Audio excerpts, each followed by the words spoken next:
Getting the next day trading off is always big news for us here on Frontier Africa Reports. Hello, everyone, and welcome to today's edition of Frontier Opening Bell. Look at the marketplace. Nigeria's stock market bucked the big trend it started the week with on Wednesday. That was yesterday, down by 38.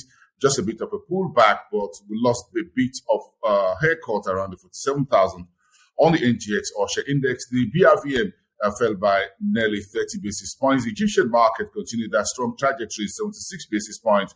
The Nairobi was better by 41, and the GSE, the biggest securities exchange on the continent, better by 40 basis points. Just a summary of yesterday's bit of divergence in terms of how investors traded those various exchanges across various countries and jurisdictions. Put that aside, go straight to the East African news box and see the fresh bailout for Kenya Airways is now on the table. The Treasury is not letting go. The Kenya Airways, troubled on debt and a few other challenges, will get a bailout from the Kenyatta's administration because the government is expanding this year's budget by 3.3%. A bit of criticism there for the President Kenyatta's administration for continuing to use taxpayers' money to sustain Kenya Airways, but that is the way the government wants it done, at least for now. Bamburi Cement says it's going to set up 2 solar plants in pursuit of a clean energy drive, which is part of the conversation around the world. COP27 climate change conference is due in Egypt in June this year. Africa will be hosting that for the first time, and everyone's trying to look really good on the books.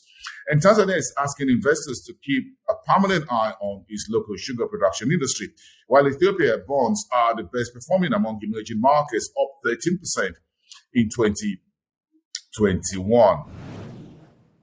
Coming to West African and Nigerian market space, where the government is looking to do a whole lot more in the agriculture industry, but the FX reserves declined about $481 million to about $40 billion in the month of January. Earnings is powering up the Nigerian market despite the pullback that we saw yesterday into the second week as we kick off the new month of February. The USC, which is a conglomerate, says is planning new pricing strategies to boost the company's footprints and gross margin, in the economy. And of course, Moody's since it's about 51% stake in Global Credit Rating, that's GCR, based in West Africa.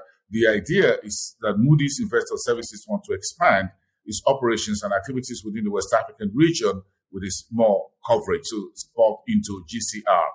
And Ghana posted $6.09 billion in net reserves for full year 2021, part of economic data coming through from the financial year we just finished. In Southern Africa, Eskom is already implementing the stage 2 of its load shedding, but a whole lot of stories on the table because Pick n Pay says South Africans will see increase in prices of goods at the store. The retail company, the retailer Pick n Pay, has just issued this announcement on Wednesday, just as its peers were reporting. Massmart, Pepkor, and others were reporting for 2021 season. The Financial Services Regulatory Authority, the FSC in South Africa, is warning crypto traders to beware of FTX Exchange, which is one of the largest crypto exchanges. They've got to be careful with that because there could be problems as far as their accounts is concerned. Botswana is Diamond, operating out of Botswana in Southern Africa, reporting a surge of 64% to $3.4 billion last year because diamond sales revved up strongly after a deep dive in 2020 due to the Delta variant of the pandemic. Now, 2021, folks were coming back, ultra wealthy, were buying diamonds. I love you. Yes, I do. A whole lot of marriages, weddings, and all of that taking place. And ultra rich, everyone is now back buying into diamonds. Diamonds, they say, are forever. And of course, Taganda Tea is returning today for a listing on the Zimbabwe Stock Exchange. That's the one in Harare. It's been 14 years, nearly 15 years, since this tea company exited the Harare Stock Exchange. Now it's going back there today. Good luck, folks, and welcome back. We can have a cup of tea to that. And of course, CBZ Holdings says is buying 31.21% of First Mutual Holdings. That also within the Zimbabwean market. Where are we in North Africa, by the way? A couple of stories around the Morocco and Egypt, by the way, because the market within the Egypt's petrol sales for 2021, the largest economy north of the continent, reporting exports revenue up by 84.3% to about $12 billion last year, while the ride-sharing company Swivel will list 35% of its stake on the NASDAQ in New York in the first quarter of this year. That's before the end of March, which is the current quarter. The ride-sharing company, which was formed just a couple of years ago, is now looking to hit the world's most advanced market, that's in the United States.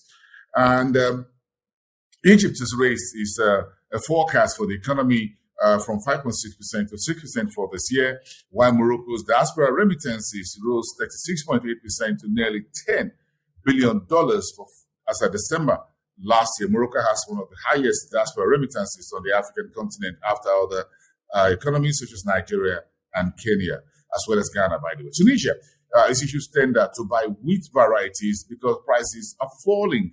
That's good news for this North African country under President Said. And that's about it. Sums it up today for Frontier Opening Bell. I am boosting off. I do have a profitable trading day, everyone. Go on our website, www.Frontier Africa Reports, for these stories, watch this video and others again. And of course, it's a free subscription on our YouTube channel at Frontier Africa Reports. You can also follow us on Facebook, LinkedIn, Instagram, and of course on Twitter. I'll see you next time. Have a good day, everyone. Bye for now.